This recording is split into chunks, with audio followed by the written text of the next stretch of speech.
Digital ক্লাছত আপোনালোকে স্বাগতম জনালো। আমি পঢ়ি আছো ৰাসায়নিক বিক্ৰিয়া আৰু সমীকৰণ চেপ্টাৰৰ আগতে যিখিনি আছিলে আমাৰ সমতুল্য কৰাখিনি অলৰেডি কৰি গ'লো। নেক্সট আজি আমি কৰিম ৰাসায়নিক বিক্ৰিয়াৰ প্ৰকাৰখিনি। একচুৱেলি ৰাসায়নিক বিক্ৰিয়া কেই প্ৰকাৰৰ? ৰাসায়নিক বিক্ৰিয়াৰ প্ৰকাৰকেইটা আমি আজি চাওঁ। ৰাসায়নিক বিক্ৰিয়াৰ প্ৰকাৰ মানে কি হয়, ইয়াত আমি কেইটা প্ৰকাৰ লিখিম। যিকেইটা প্ৰকাৰ আমাৰ এতিয়া বুলি নহয়, ক্লাছ 10 বুলি নহয়, আমি ইন ফিউচাৰ আমি যদি হাই ছেকেণ্ডাৰী ফাৰ্ষ্ট ইয়াৰ পঢ়িছো, ছেকেণ্ড ইয়াৰ পঢ়ো, কেমিষ্ট্ৰি মেজৰলৈ পঢ়ো, একেটা প্ৰকাৰতে আমাৰ গোটেইখিনি কমপ্লিট কৰি থাকিব, চেঞ্জ নহয়, খালি অলপ তাৰ ওপৰত আমি ডিপলি সোমাই গৈ থাকিব লাগিব। এতিয়া আমাৰ ৰাসায়নিক বিক্ৰিয়া কেই প্ৰকাৰ আছে আমি জানো, 5 প্ৰকাৰ আছে। প্ৰথমটো কি হ'ব? সংযোজন বিক্ৰিয়া। সংযোজন বিক্ৰিয়া এক নম্বৰটো। 2 নম্বৰটো কি হ'ব? মই এনেকৈ লিখিছো বিযোজন বিক্ৰিয়া। বিযোজন বিক্ৰিয়া। 3 নম্বৰটো কি হ'ব? অপকৰণ বিক্ৰিয়া।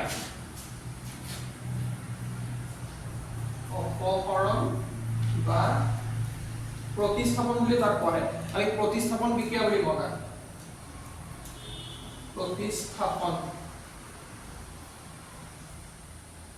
বিক্ৰিয়া। 4 নম্বৰ প্ৰকাৰটো আমাৰ কি হ'ব? 4 নম্বৰটো হ'ব দ্বি অপহৰণ বিক্ৰিয়া। দ্বি অপহৰণ, অপসাৰণ বা অপহৰণ কেতিয়াও থাকিব নহয়, অপহৰণ বিক্ৰিয়া। और लास्ट এটা আছে আমাৰ কি? জাৰণ বা বিজাৰণ। জাৰণ বা বিজাৰণ। এতিয়া আমাৰ কি হয়? ৰাসায়নিক বিক্ৰিয়া আমাৰ প্ৰকাৰ কেইটা পালো আমি? 5টা পালো। এটা কি? সংযোজন বিক্ৰিয়া, এটা হ'ল কি? বিযোজন বিক্ৰিয়া, আনটো অপহৰণ বা প্ৰতিস্থাপন বিক্ৰিয়া, নেক্সটটো দ্বি অপহৰণ বিক্ৰিয়া, তাৰপিছতো জাৰণ বা বিজাৰণ। আমি এতিয়া এটা এক্সাম্পল হিচাপে লওঁ। এক্সাম্পলটো কি হ'ব? আমি যেনে ধৰিলো আমি যিবোৰ ৰিঅ্যাকচন লিখো H2 + O2, ইয়াত লিখিলো H2O। এটো কেনেকৈ পালে? এটো কি হয়? ৰিঅ্যাকচন কি হয়? ইয়াৰ পৰা এটো কি বিক্ৰিয়া? সংযোজন বিক্ৰিয়া নে বিযোজন বিক্ৰিয়া নে? এনেকৈ টাইপৰ ইয়াৰ বস্তুখিনি আমি চাব লাগিব। কোনটো বিক্ৰিয়া কেনে হয়, কেনেকৈ হ'লে কি হ'ব, সেই বস্তুখিনিক আজি আমি ডিপলি প্ৰতিটোৰে এটা এটা ভাগকে পঢ়িম। সংযোজন বিক্ৰিয়া ফাৰ্ষ্ট পঢ়িম, তাৰপৰা বিযোজন পঢ়িম, এনেকৈ আমি প্ৰতিটোৰ ওপৰতে পঢ়িম। প্ৰথম প্ৰকাৰটো আপোনাৰ কি আছিলে? সংযোজন বিক্ৰিয়া।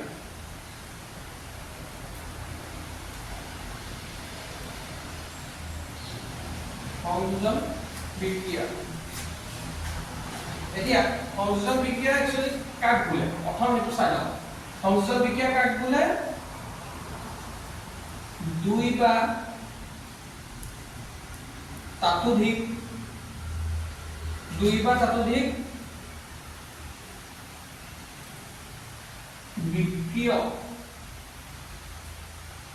বিক্রিয়ক পদার্থ লগ হৈ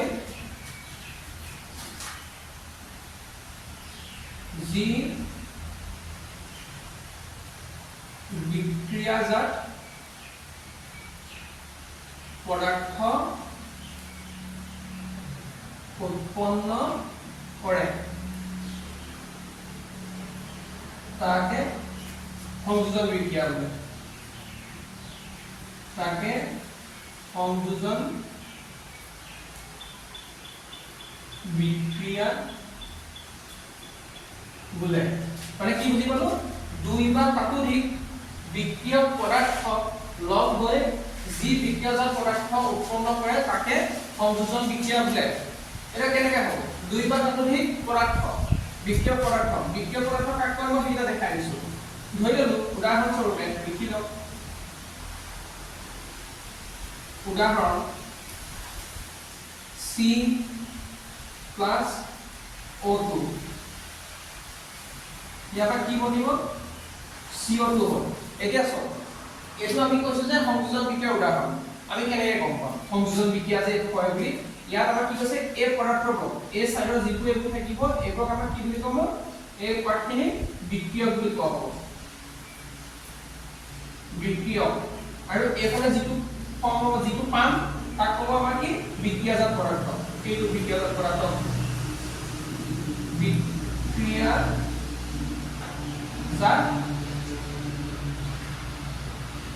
বিক্ৰিয়াজাত পদাৰ্থ এতিয়া চাওকচোন তাক বুলি আমি কৈছে দুই বা তাতোধিক বিক্ৰিয়ক পদাৰ্থ লগ ইয়াত চাওক দুটা লগ হৈছে নে এইটো এটা বিক্ৰিয়ক পদাৰ্থ এইটো এটা বিক্ৰিয়ক পদাৰ্থ দুই বা তাতোধিক ইয়াতে বেছিও হ'ব পাৰে ইয়াতে বেছি দিব পাৰি তেতিয়াও চাব এইফালে এনেকে আৰু ইয়াত লগত ভাগিবই গৈ থাকে এনেকুৱা এক্সাম্পল পিছত দেখাই দিম আৰু সিম্পল এইটো বুজি লওক ফাৰ্ষ্ট ইয়াত দুটা আছে হৈ যাব আমাৰ দুটা বিক্ৰিয়ক লগ হৈ পিনি এটা বিক্ৰিয়কজাত পদাৰ্থ ফৰ্ম হৈছে তাকে আমাৰ কি বুলি ক'ব সংযোজন বিক্ৰিয়া সংযোজনটোকে এইটো আছিলে ইয়াত বুজিবলগীয়া একো নাই ইয়াত আমাৰ প্ৰপাৰ হৈছে এইটো চলে হ'ল দুটা পদাৰ্থ দুটা বিক্ৰিয়ক পদাৰ্থ আছে দুটা বিক্ৰিয়ক পদাৰ্থ বা বিক্ৰিয়াজাত পদাৰ্থ বনিছে তাকে আমাৰ কি বুলি ক'ব সংযোজন বিক্ৰিয়া বুলি ক'ব নেক্সট আমাৰ কি আছে নেক্সট আমি চাম এতিয়া বিযোজন বিক্রিয়া কাক বলে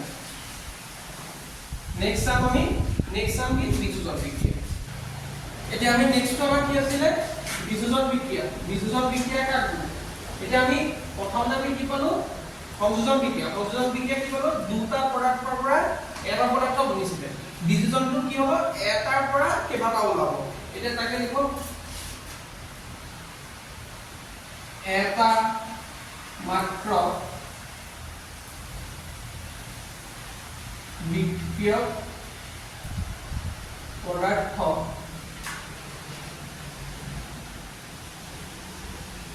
ভাগি গৈ কেইবাটাও বিক্ৰিয়াজাত পদাৰ্থ গঠন হোৱাৰ সৰল বিক্ৰিয়াজাত পদাৰ্থ হোৱা বিক্ৰিয়াক বিযোজন বিক্ৰিয়া বোলে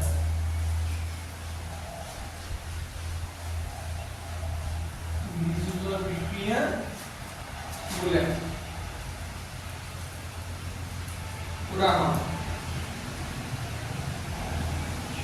উদাহৰণ এটা লৈ লওক আমি কিতাপৰ পৰা এটা লৈ লৈছো ধৰি লওক CaCO3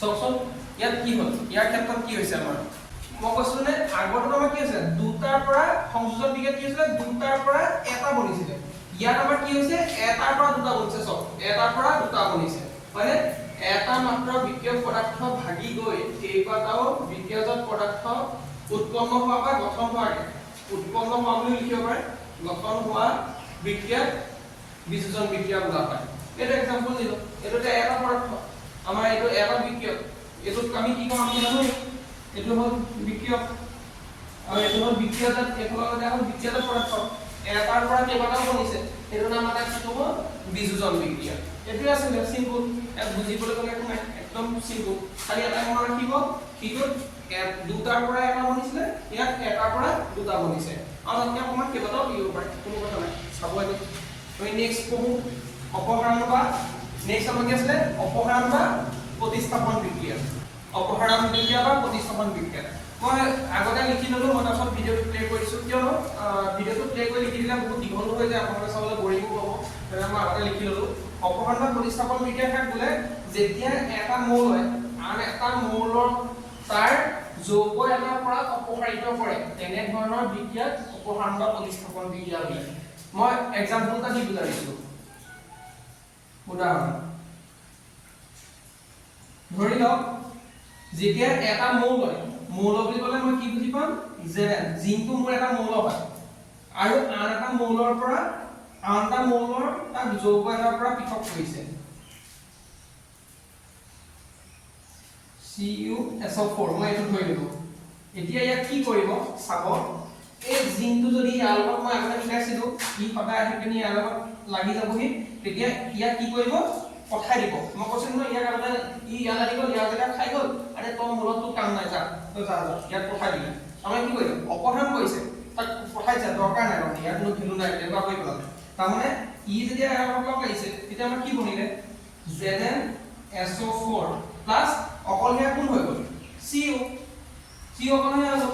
এইটোৱে কি হ'ল, তাৰমানে অপসাৰণ কৰিছে নাই, চাওকচোন যেতিয়া এটা মৌল হয় তাৰ আন এটা মৌলক, তাৰ লগত আন এটা মৌলক তাৰ যৌগটোৰ পৰা এটা পৰা চাই ল'ব মৌল আৰু যৌগ। যেতিয়া আমাৰ ইয়াত কি হ'ব, দুটা লগ লাগি আছে CuSO4 হয় নাই, ইয়াত কি হৈছে দুটা লগ লাগি আছে, ইয়াক তেতিয়া আমাৰ কি বুলি ক'ব, যৌগ বুলি ক'ব। আৰু যদি মই ইয়াত দুটা এক্সট্ৰা লিখো CuSO4 দুটা চিংগল লিখছো, তেতিয়া কি হ'ব, এইটো এটা হ'ব কি মৌল, এইটো এটা হ'ব কি মৌল। এতিয়া সেইটোৱে কৈছে যে এটা যৌগ হয় তাৰ আন এটা মৌল কি কৰিছে, অপসাৰণ কৰা কথা হৈছে, চব যৌগ এটাৰ পৰা অপসাৰিত কৰিছে। এইটোকে তাকে যেতিয়া আমাৰ কি বুলি ক'ব, অপসাৰণ বিক্ৰিয়া বা প্ৰতিস্থাপন বিক্ৰিয়া বোলে। চাওক আপোনালোকে ভালকৈ বুজি পাইছে নাই, বুজি পাব লাগে, এইখিনি বৰ বেছি এটা টান নহয়। আৰু নেক্সটটো আমাৰ আহিব দ্বি অপসাৰণ বিক্ৰিয়া বা দ্বি অপসাৰণ বিক্ৰিয়া বুলি আছে।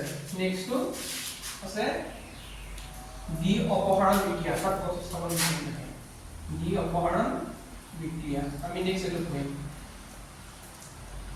দ্বি অপসারণ বিক্রিয়া কাক বলে, দ্বি অপসারণ বিক্রিয়া কাক বলে, দ্বি অপসারণ বিক্রিয়া দুটা বিক্ৰিয়াৰ দুটা বেলেগ বেলেগ পৰমাণুৰ পৰস্পৰৰ লগত বিনিময় ঘটে। মানে দুটা আমাৰ কি থাকিব, পৰমাণু থাকিব, তাৰ দুটাৰ মাজতে পৰস্পৰ বিক্ৰিয়া ঘটিব। Na2SO4 প্লাস BaCl2 চক ইয়াতে ইটোৱে ইটোৰ লগত বিনিময় ঘটাব।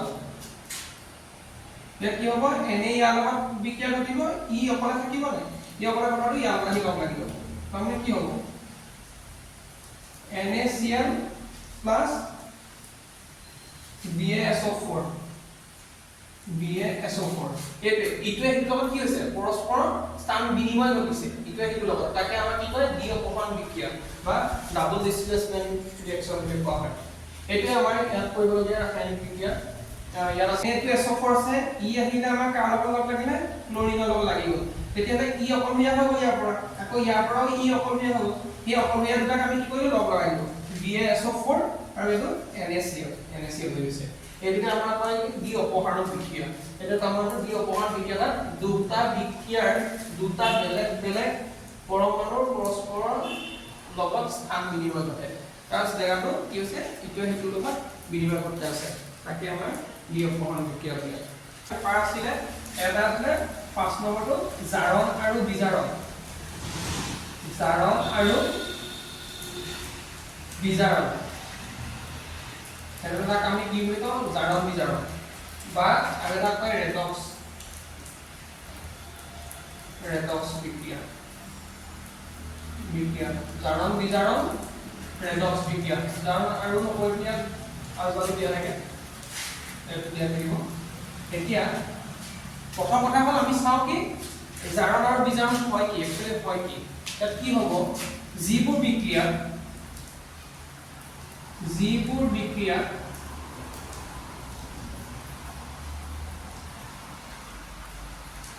অক্সিজেন লাভ কৰি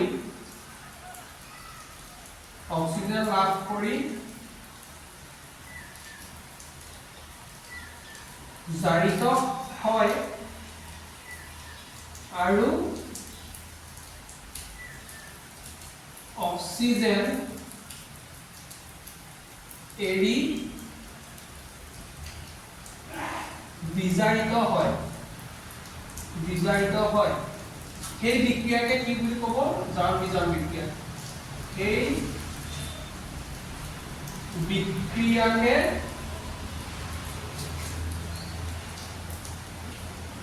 জাৰণ বিজাৰণ নাইবা ৰেডক্স বিক্ৰিয়া বোলা হয়। মানে আমি কি বুজি পালো, জাৰণ বিজাৰণ বা ৰেডক্স বিক্ৰিয়া মানে এইটো হ'ব যিবোৰ বিক্ৰিয়া জাৰণ আৰু বিজাৰণ দুইটা বিক্ৰিয়া ঘটে সেই বিক্ৰিয়াবোৰকে আমাৰ ৰেডক্স বিক্ৰিয়া বা জাৰণ বিজাৰণ বোলা হয় এতিয়া জাৰণ বিজাৰণ একচুয়ালি জাৰণ বিজাৰণ বস্তু কি জাৰণ হ'বলৈ হলে কি হ'ব লাগিব কি অক্সিজেন লাভ কৰিব লাগিব জাৰণ হ'বলৈ হলে কি হ'ব লাগিব অক্সিজেন ল'ব লাগিব অক্সিজেন মই সিম্পলকৈ দিছো বুজিব কাৰণে অক্সিজেন ল'ব লাগিব তেতিয়া আমাৰ কি হ'ব হি জাৰণ হ'ব আৰু যদি বিজাৰণ হয় তেতিয়া কি হ'ব বিজাৰণ হ'বলৈ হলে কি হ'ব লাগিব অক্সিজেন এৰি দিব অক্সিজেন এৰি দিব এইটো মনত ৰাখিলে হ'ল এতিয়া আমি এটা এক্সাম্পল চাওচোন এক্সাম্পলটো চাও কেনেকৈ হ'ব CuO plus H2 Cu plus H2O দেখা পাইছে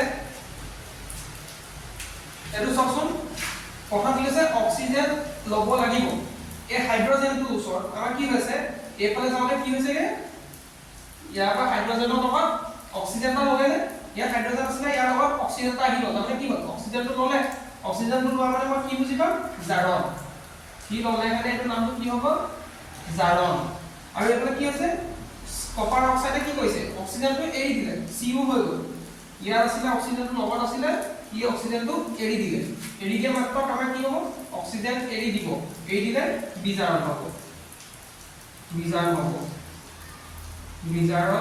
হ'ব এইটো বিজাৰণ এতিয়া এইটো মই এটা এক্সাম্পল দি দিম দেখাই দিম উদাহৰণ দি মেলি উদাহৰণ আপোনালোকে চাব এনেকে ৰিয়েকচন কেতিয়াবা কি দিয়ে কোৱেশ্চনত দি দিব পাৰে যে এটা ৰিয়েকচন দিয়া থাকিব এটো জাৰণ নে বিজাৰণ সুধিব এটা হেইটোৱে আৰু সিম্পল এতিয়া চাব অক্সিজেন যোনে ল'ব ইয়াতে অক্সিজেন আছে ইয়াত আহি অক্সিজেন লৈ ল'লে সেটা মই তাক জাৰণ কম আৰু যেতিয়া অক্সিজেন এৰি দিব তাক মই কি কম বিজাৰণ এইটোৱে আছিল আমাৰ ৰাসায়নিক বিক্ৰিয়াৰ যিটা প্ৰকাৰ আছিল পাঁচটা প্ৰকাৰ আমি আজি ডিসকাস কৰিলো এইখিনি ভিডিঅটো আপোনালোকে চাব ভালকে বাৰে ৰি কৰি চাব দৰকাৰলৈ বুজি নাপালে বুজি পাব নিশ্চয় বুজি পাব যিমান পাৰো সিম্পলকৈ বুজাব চেষ্টা কৰিছো আপোনালোকক আৰু এই বস্তুখিনি যদি ভিডিঅ'খিনি আপোনালোকৰ ভাল লাগিছে কন্টেন্টখিনি যদি ভাল লাগিছে তেতিয়া আপোনাৰ লগৰ বন্ধু বান্ধৱীৰ মাজত শ্বেয়াৰ কৰক যাতে মই লাইভ ইউটিউবত লাইভ আহিব পাৰোঁ ভিডিঅ' এটা ছাবস্ক্ৰাইবাৰ হ'লেহে লাইভটো আহিব পাৰি একচুৱেলি গতিকে আপোনালোকে চাব ধন্যবাদ আজিলৈ বাই বাই